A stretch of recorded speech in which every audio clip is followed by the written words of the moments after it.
In late July 2008, beachgoers walking along the shoreline near Ditch Plains Beach in Montauk, New York, noticed a strange carcass lying at the water's edge. The body was badly decomposed, hairless in places, and swollen from time in the ocean. Several people photographed it before authorities arrived. Within hours, images began circulating online. That speed, how fast the photos spread, would become central to the legend. First impressions and immediate confusion. The carcass appeared roughly the size of a medium dog, with a rounded skull, an elongated snout or beak-like mouth, visible teeth, limb bones that seemed oddly proportioned, little to no fur remaining. Because decomposition had stripped away soft tissue and hair, the animal's features looked unnatural. Many viewers described it as a monster, a mutant, an unknown species. Some noted similarities to a raccoon or dog, while others insisted the skull looked avian or reptilian. At this point, no official identification had been made. The Montauk Point context. Montauk already carried a reputation for secrecy due to the long-standing urban legends surrounding Camp Hero, a decommissioned military installation nearby. Stories about secret experiments, animal testing, and government cover-ups had circulated for decades. This context mattered. When people saw an unidentifiable carcass near a place already associated with conspiracy theories, they filled in the gaps themselves. The carcass didn't appear in a vacuum. It landed in a narrative that was already primed for suspicion. Official response and removal. Local authorities and parks officials removed the carcass within a short time. It was reportedly taken for disposal or examination, but no formal public report was released afterward. This absence of follow-up fueled speculation. In reality, this is not unusual.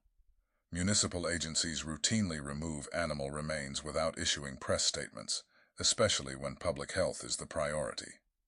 But online, silence was interpreted as concealment. Scientific analysis of the photos. Marine biologists, zoologists, and wildlife experts who examined the available photographs noted several key points. The dentition, tooth structure, matched that of known mammals, not reptiles or birds. The skull shape was consistent with a canid or raccoon. The apparent beak was likely the result of missing lips and decomposed nasal tissue. Hair loss was consistent with advanced marine decomposition. Saltwater immersion often causes fur to detach early, leaving animals looking hairless and unfamiliar. Experts overwhelmingly concluded the carcass was most likely a raccoon, though some suggested a dog or fox as secondary possibilities. Several factors made the carcass appear monstrous. A. Marine decomposition. When mammals decompose in salt water, soft tissue sloughs off rapidly. Facial features collapse. Skin tightens over bone. Eyes and lips disappear first. This can dramatically alter an animal's appearance. B. Bloating and deflation. Gases from decomposition cause swelling, then collapse. This can exaggerate limb length and distort posture. C. Angle and framing. Most photos were taken from low angles, emphasizing the skull and teeth. Without scale references, size was easily misjudged. The Internet effect.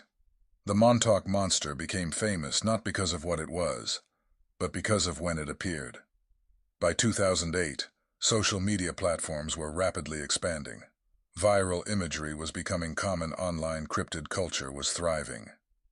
People who had never seen a decomposed animal before were suddenly confronted with one, and the Internet rewarded the most shocking interpretations.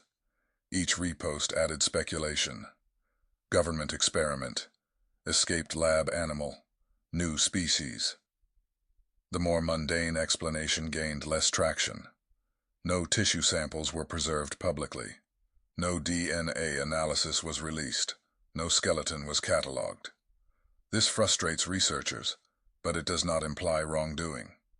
In routine cases, animal remains are destroyed for sanitation reasons.